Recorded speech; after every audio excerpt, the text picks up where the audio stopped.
Hey everyone, let's talk about the Oscar nominations and the apparent snubbing of Disney's Once Upon a Studio.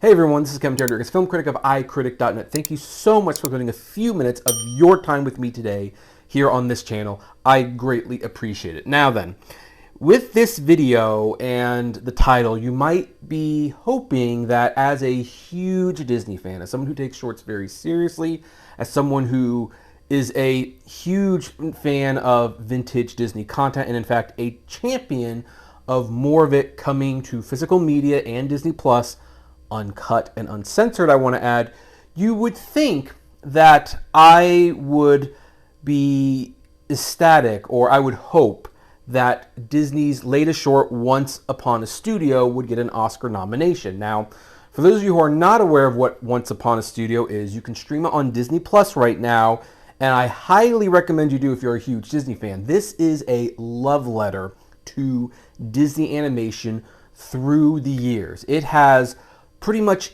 every animated character from every animated production that Disney has ever done. There are even some lesser known characters in there for movies like The Black Cauldron, Pete's Dragon, and Home on the Range. Like, they pretty much got everyone except for the Brers on Song of the South. I guess Disney is officially at the point where now that the ride is gone, they're just going to pretend those characters never happened. And yeah, that's a story in and of itself for another video, maybe someday.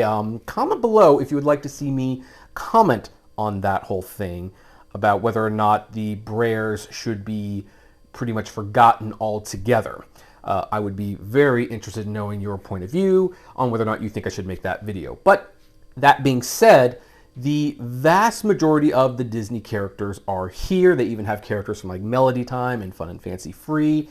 It's quite an impressive thing, and it's one of those shorts that if you are a hardcore Disney fan, you're actually going to watch it over and over again just so that you can see all the characters. There have been some Disney fans who even talk about how they watch it frame by frame so that they can see all the Easter eggs, everything that's hidden, the tributes to the animators like Floyd Norman and Ward Kimball that are in there. I mean, if you are a Disney fan, this short is perfection. I even teared up quite a bit watching it. And when they sing When You Wish Upon a Star at the end, it's like, oh, got me here.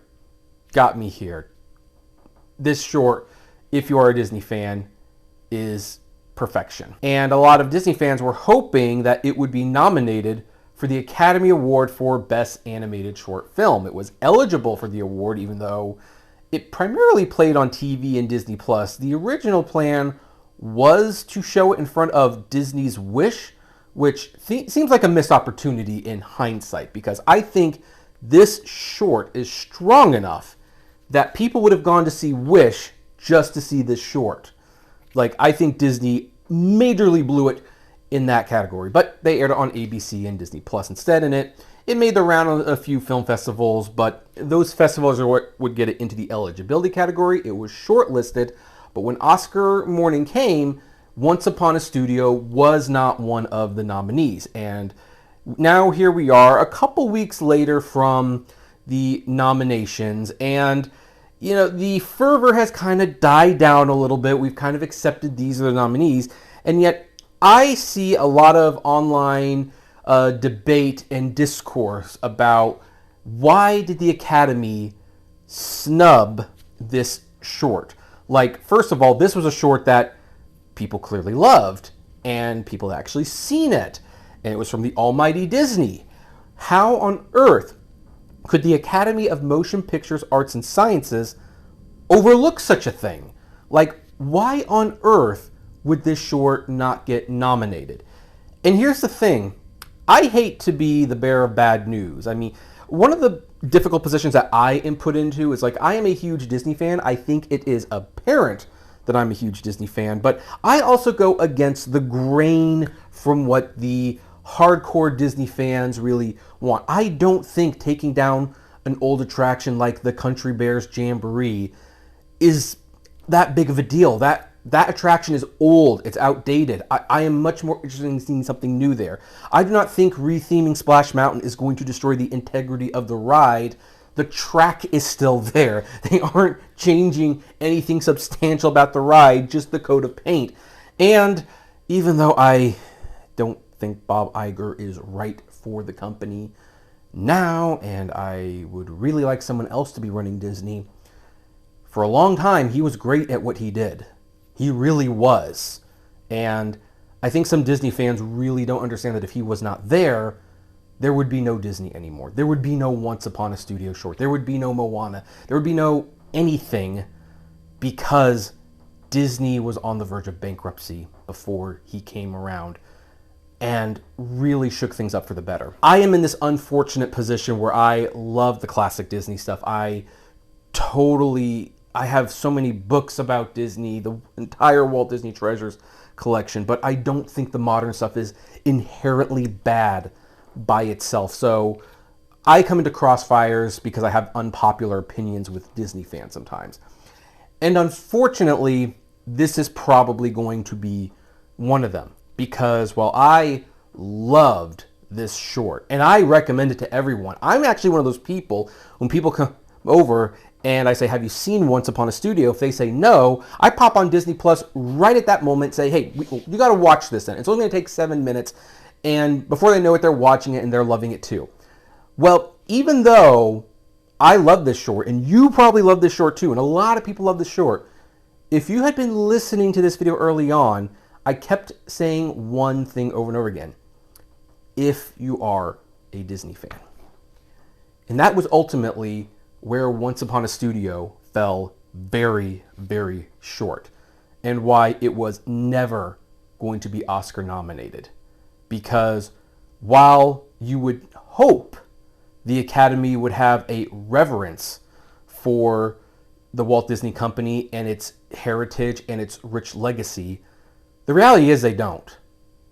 They don't. Most of the Academy members there don't take Disney that seriously.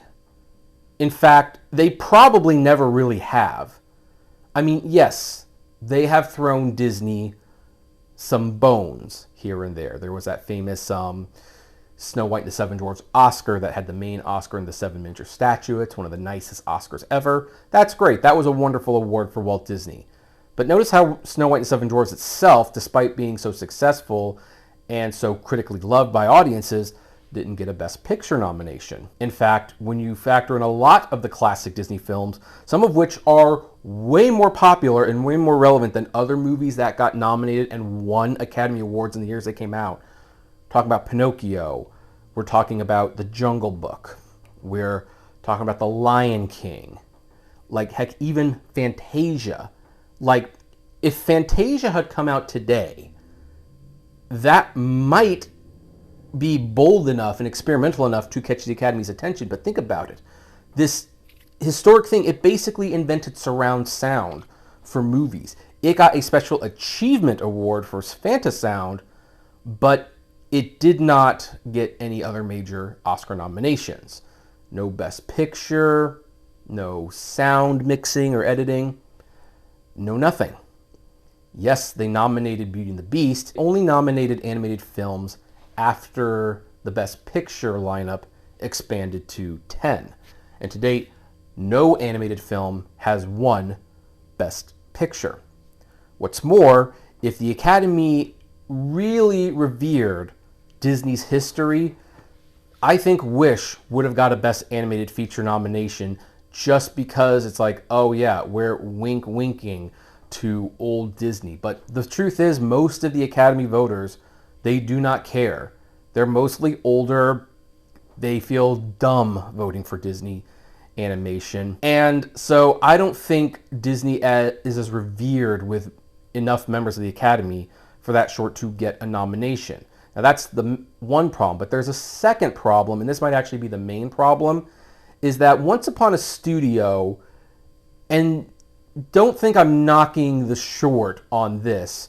This is true. It doesn't mean it's bad. But Once Upon a Studio is Disney paying tribute to themselves. Think about it. When you think about like a real tribute or something, you think about a cover band. You think about another director highlighting another director's work. You talk about actors talking about actors and what inspired them. This is Disney saying, look at what we have done. Look at how great we are. Don't you just want to love us?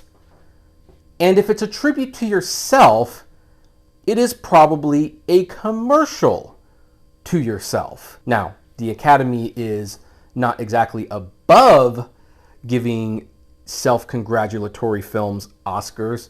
They did give an Oscar to Dear Basketball, which was directed by Disney animator Glenn Keane and produced and written by Kobe Bryant. And the short was basically Kobe Bryant writing a goodbye letter to basketball and talking about how great he is. So this was a vanity project. Make no mistake, this was a vanity project. But the difference is, even though Kobe Bryant is in some way celebrating his own life and success, it is also visualizing a letter that had a profound impact on the world of NBA basketball. And unlike Disney, there are a lot of Academy members who probably watch basketball. In fact, there are probably a lot more Academy members that watch sports than you realize. They don't talk about sports on the red carpet and everything, but I sense that actors don't always watch a lot of other movies. I think they spend, because they're working in them all the time.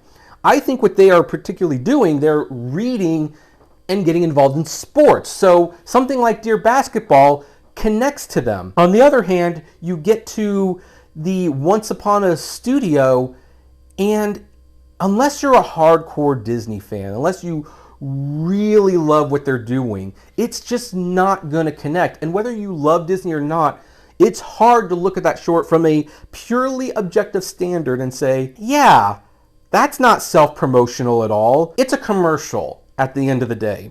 It's a very good commercial. Some of the best art forms that we've ever seen have come from commercials. There is a reason that people remember certain commercials for years upon years. I'm not saying you can't be a commercial and be good, but it is a commercial for Disney, and Disney made it themselves.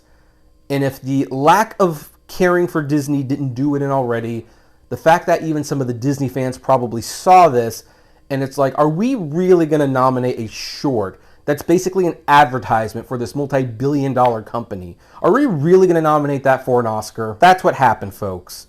And look, you love the short, go ahead and love it. I love the short. And I'm still going to be sharing it with people, but it is not surprising at all that this did not get nominated for an Oscar. Hey, you made it to the end of the video. Well, since you did, I want to take a few moments to send appreciations out there to our YouTube and Patreon members. You see these names? These are people who financially support the channel. If you want to do so, you may do so at the links below. Also, remember to check out the iCritic Live podcast on Apple, Google, Spotify, whatever podcast platform you listen to. And oh yeah, one more thing. We have other videos that you can check out, especially that one. So yeah, have fun with that.